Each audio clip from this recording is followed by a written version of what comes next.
얘 아니면 얘가 되는 상황이지. 얘는 존재하지 않으니까 해당 사항 없잖아. 맞아요? 이때 gx의 값이 존재하냐? 라고 묻고 있어. gx의 값은 존재할 수도 있고 안 할 수도 있고. 되겠습니까? 될까? 네. 예. 가정에서 얘 존재해. 어머 얘도 존재하니까 얘는 상관없네. 얘는 빼버리는 거야. 얘는 fx가 존재한댔으니까 상관이 없는 거야. 그 상황에서 gx를 보니까 존재할 수도 있고 존재하지 않을 수도 있는데 존재한다 라고 나왔으니까 얘는 맞다 틀리다 틀리다 이런 식으로 푸는 거예요. 자, 됐죠? 자, 그러면 이제 우리 보도록 하겠습니다. 2번에 봤더니 fx? 좋아요. gx 좋아요. 그런데 gx분의 fx 나왔어. 이런 된장 우리 선생님은 딱 2개밖에 안 가르쳤는데 합하고 곱밖에 안 가르쳤는데 선생님 합과 곱만 가르치면 차나 나눗셈이 나오는 경우에는 어떻게 푸니까? 이렇게 말이 나올 수 있죠? 자, 차가 나오든 나눗셈이 나오든 전부 합과 곱으로 바꿔서 해석하셔야 돼요.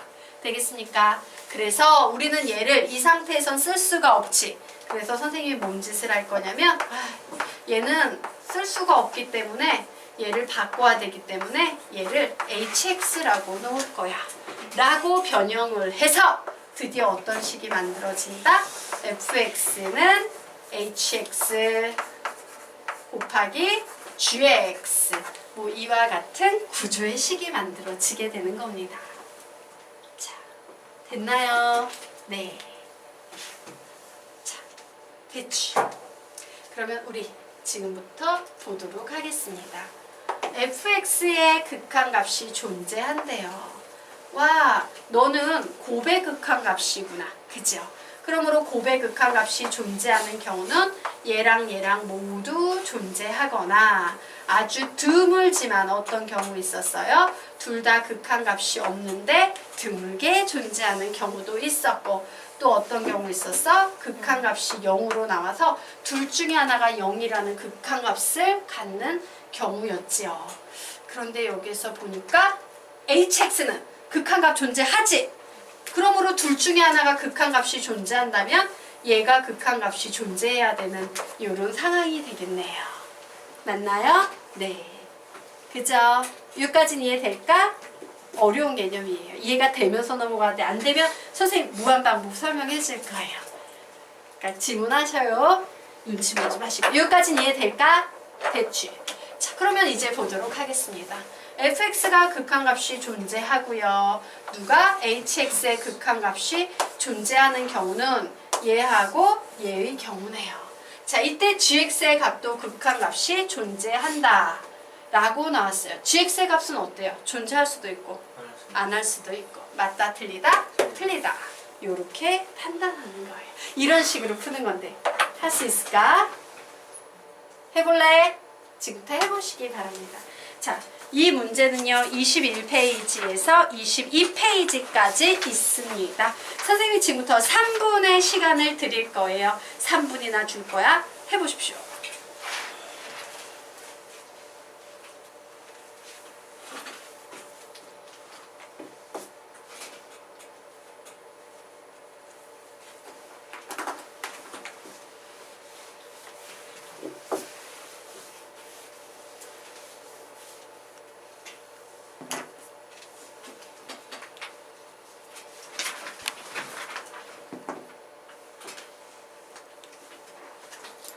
혹시 하다가 선생님 난 도저히 모르겠어요. 좀 설명해 주세요. 이런 거 있으면 여러분 푸는 중간에도 설명 드리도록 하겠습니다.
공부꾼 다 풀었어요? 자, 맞는 거 뭐뭐 몇 번 몇 번.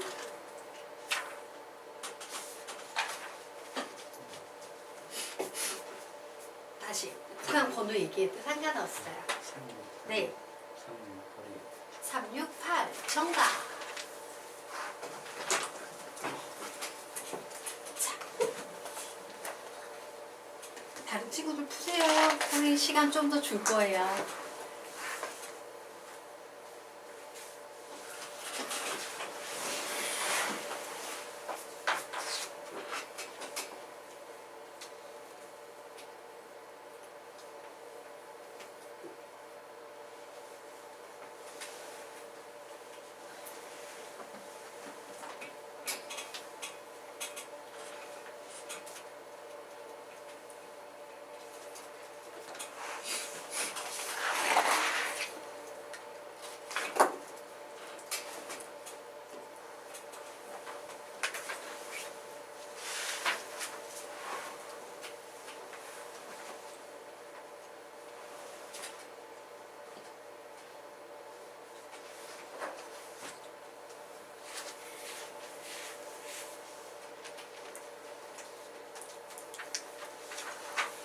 어때요?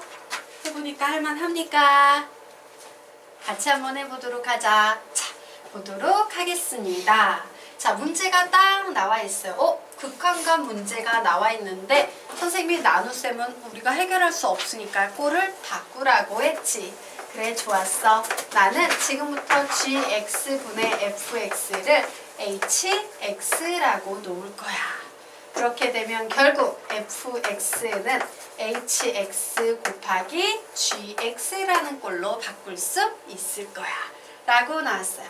자, 그런데 여기에서 뭐래요? gx의 극한값이 존재한대요. 너 극한값 존재한대.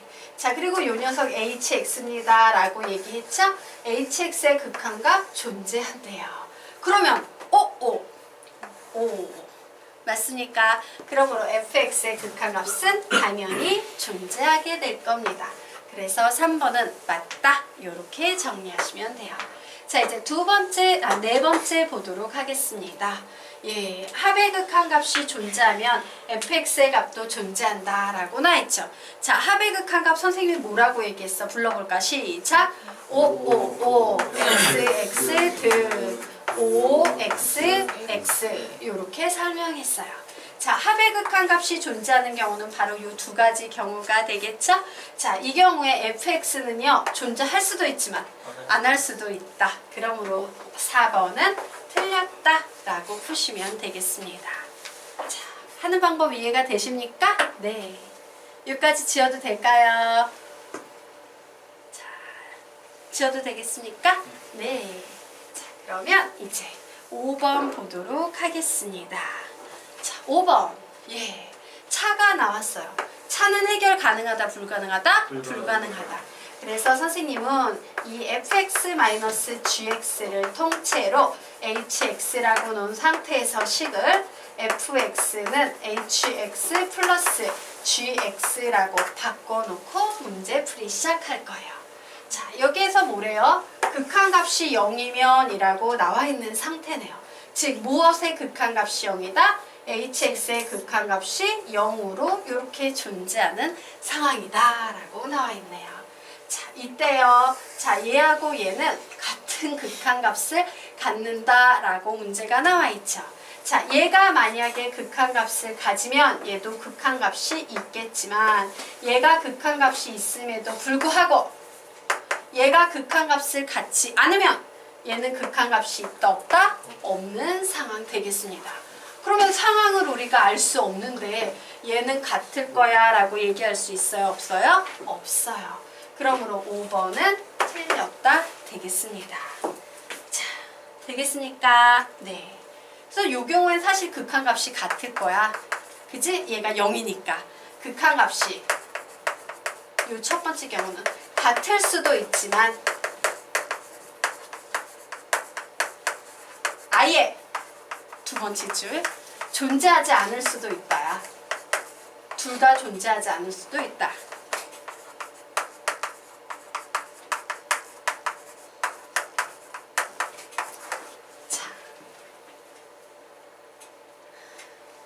예. 자, 됐나요? 네. 자, 그러면 보자.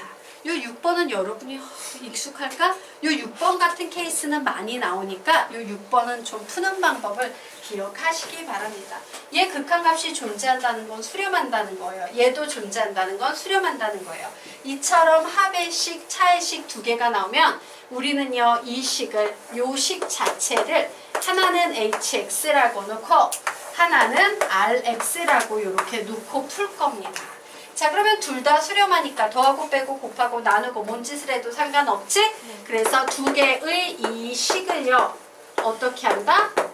더해버릴 겁니다. 그러면 두 식을 더하면 결국 리미트 x가 a로 향할 때 이 fx의 값은 hx 플러스 죄송해요. x 뺄게요. 수렴값이니까 그냥 h 알파벳 할 거겠다. 미안해. 이 경우엔 알파 베타가 더 낫겠다. 미안해요. 수렴값이니까 얘 알파 베타라고 놓자. 그럼 얘 뭐가 돼? 알파 플러스 베타 이렇게 되겠죠? 결국 리미트 x가 a로 갈 때 fx는 뭐가 되겠습니까? 2분의 알파 플러스 베타 이렇게 가지므로 리미트 fx는 극한값이 존재한다 안 한다? 한다. 왜? 둘 다 유한학정치이기 때문에 얘는 유한학정치가 될 거야 라고 이런 식으로 정리하시면 되겠습니다. 자, 요 풀이는 좀 기억해 두세요. 가장 쉬운 증명 중에 하나인데 많이 나와요. 수렴할 때 두 식 비슷비슷하게 생겼네.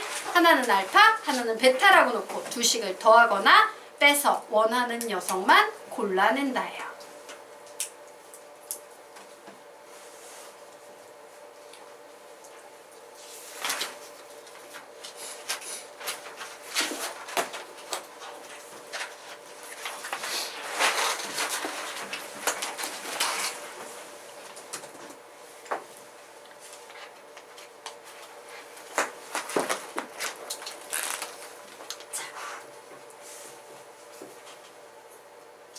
되셨습니까? 오케이. 자, 그러면 이제 다음 페이지로 넘어가 보도록 하자.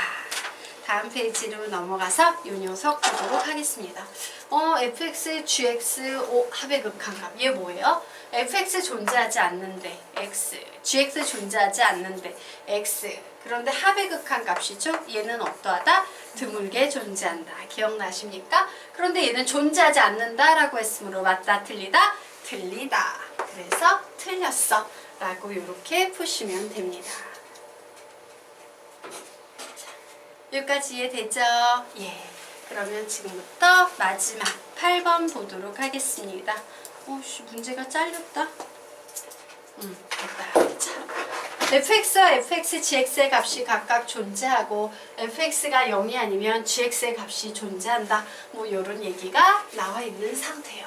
자, fx의 값이 각각 존재한다 그랬으니까 fx에다가 gx 해서 이 자리에 fx, gx라고 적어놓고 문제 한번 풀어보겠습니다. 곱의 극한값에는 어떤 경우가 있어? 시작!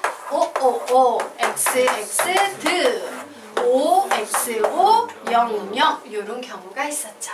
자, 그런데 문제에서 뭐래? fx가 존재한대요. 어머, 요 경우다, 요 경우.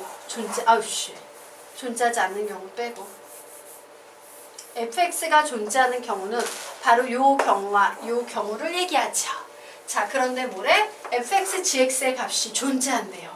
그러면 여기에서는 요 경우를 얘기하겠네요. 자, 그러면 결국엔 이 두 가지 경우를 합쳐버리면 어떤 경우?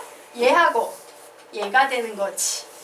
예, 요 두 가지 경우에서 얘기를 해버려요. 자, 그런데 fx가 0이 아니래요. 얘가 0이 아니래. 얘 탈락됐지. 그러면 요 경우밖에 없네요. 이면 gx의 값이 존재한대요. 맞습니까? 맞네요. 그러므로 8번은 맞다 라고 이렇게 정리하시면 됩니다. 자, 가정에서 제한하는 조건들을 모두 받아들인 후에 가정 속에 존재하지 않는 녀석들을요 찾아가지고 답을 내시면 되겠다. 자, 이런 식으로 푸는 거야. 그래서 우리는 뭘 외운다? 노래 다시 한번 외워볼까? 시작! 5, xx드 5xx 5, xx드 5x5 00. 자, 잘 기억하시기 바랍니다. 자, 그러면 이제 페이지 넘겨서 함수의 극한의 대소관계 보도록 하겠습니다. 네. 자, 보자. 와, 얘가 함수의 극한값이 수렴하네요. 알파로. 함수의 극한값이 수렴하네요. 베타로. 자, 그런데 이 함수를 가지고 부등식을 만들면 항상 이와 같은 부등식 관계가 있대. 그런데 내가 구하고 싶은 건 뭐야? 극한의 대소관계예요. 뭐라고? 극한의 대소관계야. 극한의 대소관계를 구하려면 이 부등식을 양변에 뭘 붙이면 되겠습니까? 리미트 x가 a로 갈 때를 붙이시면 되겠죠.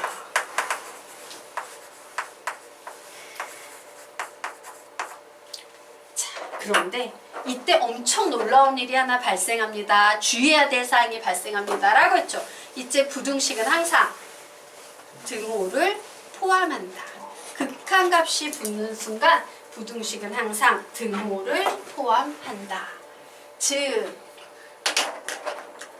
결론적으로 알파는 항상 베타 이하이다.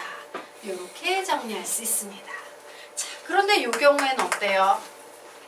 이 경우엔 별로 솔직히 신경 쓸 필요 있어요? 없어요? 없어요. 등호가 뭐 있는데 그냥 붙여만 주면 되지.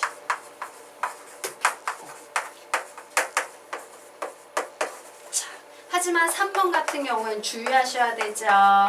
자, 이때는 어떻게 된다? 등호가 붙는다.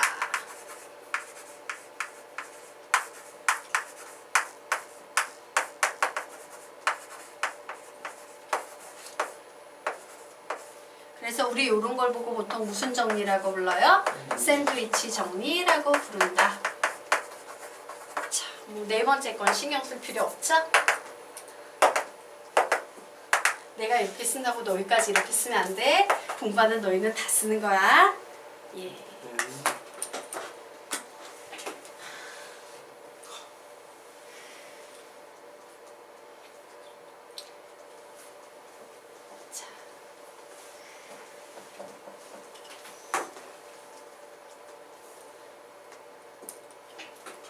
되셨습니까? 예. 그래서 우리요 이렇게 화살표를 빼서 요 수학적 개념의 의미에 대해서 정리하고 가도록 하겠습니다. 자, 화살표 아래로 빼서 극한의 사칙 연산에 대해 닫혀 있다로 풀리지 않는 문제는 샌드위치 정리로 푼다. 극한의 사칙 연산에 대해 닫혀 있다로 풀리지 않는 문제는 샌드위치 정리로 푼다.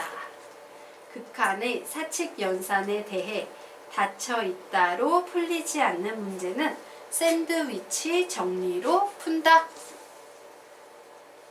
자, 극한이 수렴함에도 불구하고 이런 얘기예요.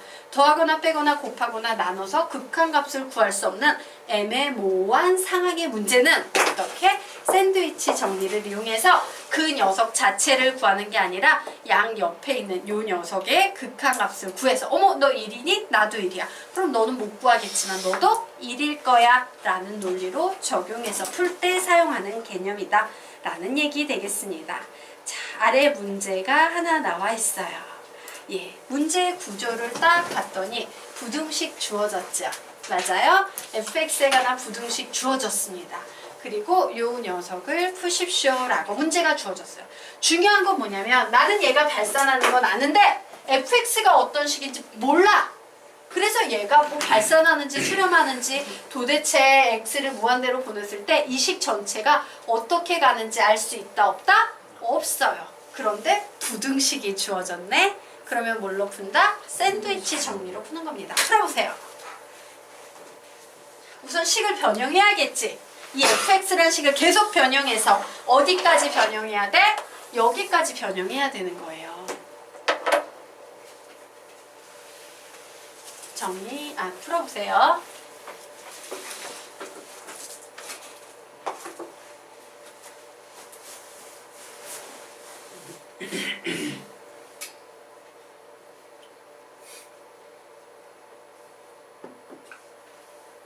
답은 8.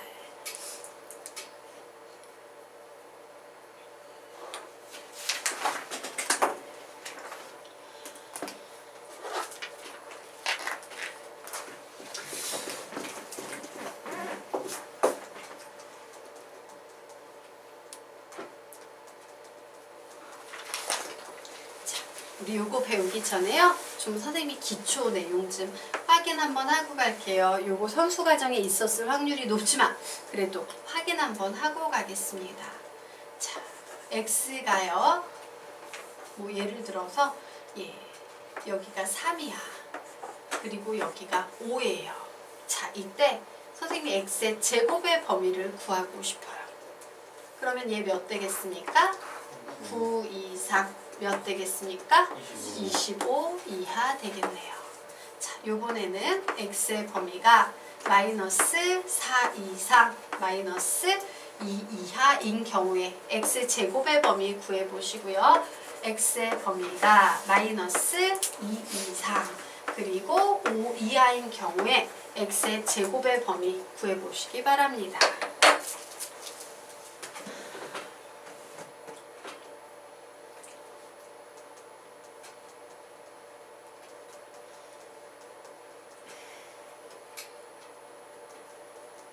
이 문제랑은 상관없어요. 근데 문득 혹시 모를까봐 문득 생각난 김에 해드려요.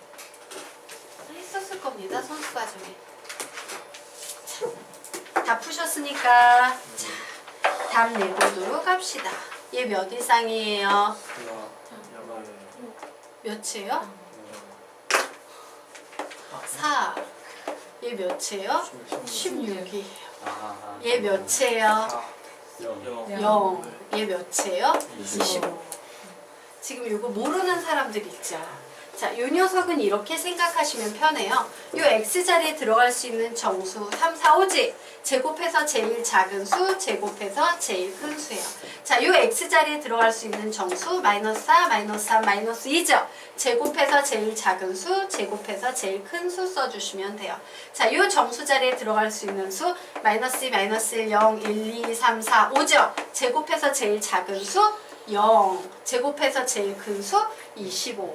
그래서 주의할 점은 항상 x가 하나는 음수, 하나는 양수일 때 제곱할 때 이 자리에 0이 나온다는 거. 요것만 좀 주의해 주시면 다른 건 별로 어려움이 없을 거예요. 이거 했었지, 선수 과정에서.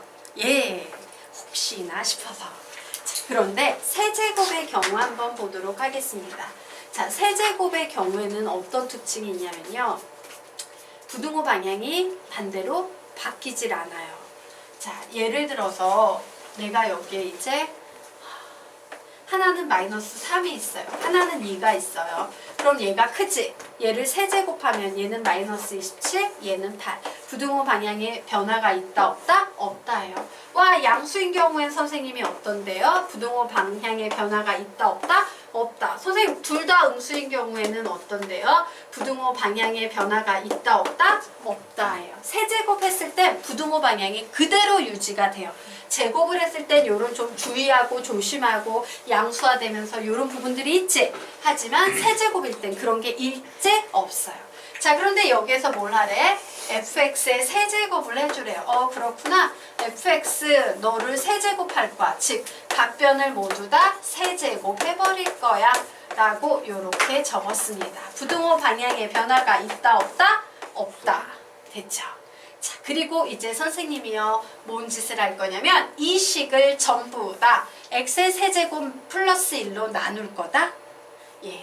그런데 봐요. x의 세제곱 플러스 1로 각 변을 나눌 거야. 그런데 나눌 때는 사실 원래 주의할 점이 있죠. 양수로 나누면 부등호 방향이 그대로, 음수로 곱하거나 나눌 때는 부등호 방향이 반대로 바뀐다. 선생님 그러면 얘가 양수인지 음수인지 어떻게 알아요? 자, 문제에서 뭐라고 했습니까? x를 플러스 무한대로 보이는 상황에서의 문제예요.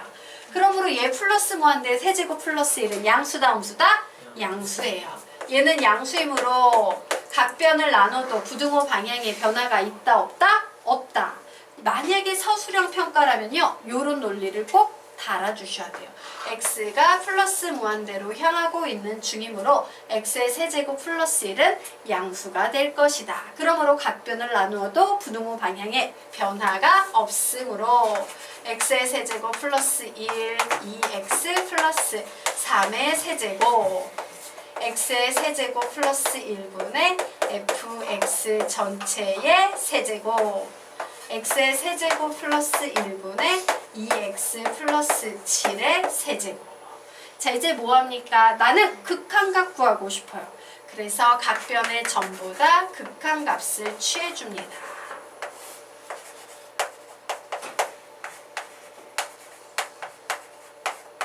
그러면 이때 갑자기 무슨 일이 발생한다? 등호가 생긴다. 선생님도 이거 되게 쓰기 싫지만 안 쓰고 넘어가기엔 또 찝찝해서 어쩔 수 없어요. 등호가 발생한다.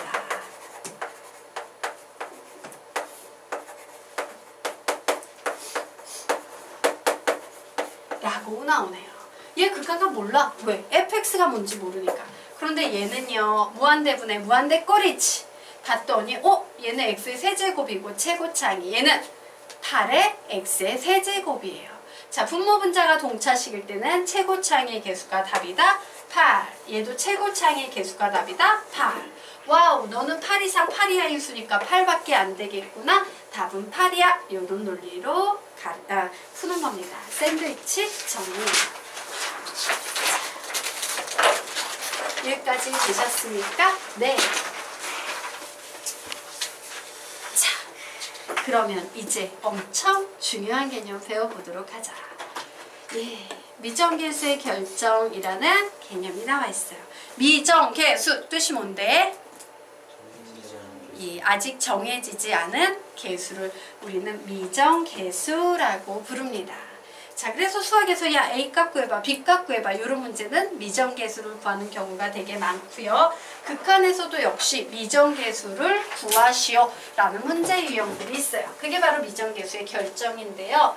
문장으로 말하면 이런 문장이야. 그냥 들어만 두세요. 분모가 극한값을 구했는데 분모가 0으로 향하고 극한값이 존재하면 분자도 무조건 0으로 향한다. 그러니까 분모가 0이고 극한값이 존재하면 분자는 0이다. 분자가 0이고 0이 아닌 극한값이 존재하면 분모는 0이다. 뭐 이런 문장이 있어요. 이게 미정계수의 결정을 하게 되는 가장 핵심 키워드야. 근데 문장이 길잖아. 그래서 애들이 잘 못 외우네. 그래서 선생님은 이렇게 외우게 할 거예요. 분모가 0인데요. 극한값이 존재해. 그러면 분자도 무조건 뭐가 돼야 된다? 0이 돼야 한다. 즉 0분의 0꼴 문제예요. 자, 그리고 반대되는 경우도 있겠지. 분자가 주어졌는데 분자가 0이야. 그러면 이 경우에는 극한값이 존재하기는 존재하는데 얘는 절대로 0은 아니어야 돼요. 0이 아닌 극한값이 존재할 때 분모는 무조건 0이 돼야 돼. 이렇게 그려놓도록 하자. 자, 무슨 의미인지 아시겠죠? 자, 이 녀석의 의미는 뭐라고요? 분모가 0이야. 극한값이 있어. 그러면 분자도 무조건 0이어야만 한다. 얘의 의미는 분자가 0이야. 0이 아닌 극한값이 있어. 그러면 분모는 무조건 0이어야 한다. 라는 구조예요. 0분의 0꼴을 이용해서 구하는 겁니다. 자, 그러면 이제요 또 다항식의 결정 보도록 하겠습니다. 자, 지우고. 자, 리미트 x가 무한대로 갈 때 우리 윗식과 아래식을 보면 식이 똑같아 보이지? 딱 하나의 차이가 있다면 뭐예요? 여기는 무한대가 나오고 있다는